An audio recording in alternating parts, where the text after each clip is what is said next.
Hi అండి. ఓం శ్రీ మాత్రే నమః. అందరికి కూడా నమస్కారం అండి. ప్రతిరోజు మనం ఇంటిని ఎలా అయితే శుభ్రంగా ఉంచుకుంటామో, ఒంటిని ఎలా అయితే శుభ్రంగా ఉంచుకుంటాం, దేవుడి మందిరాన్ని కూడా అలాగే మీరు శుభ్రం పరచుకోండి.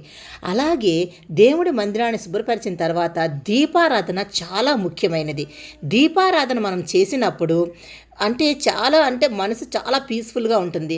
అయితే దీపారాధన చేయమన్నారు, ఎన్ని ఒత్తులతో చేయమన్నారు, ఏ నూనె, ఇలాంటివన్నీ కాదండి. నిర్మలమైన మనసుతో ప్రశాంతంగా మీరు ఏమి చేసినా అది ఫలిస్తుంది. నమ్మకంతో చేయండి. అయితే మనం ఇప్పుడు ఏం చెప్తున్నానంటే, దీపం మీరు వెలిగిస్తారు కదా, దీపం వెలిగించేటప్పుడు ఈ చిన్ని మంత్రాన్ని మీరు మనసులో స్మరిస్తూ దీపాన్ని వెలిగించండి. చాలా మనశ్శాంతిగా ఉంటుంది, పీస్ఫుల్గా ఉంటుంది.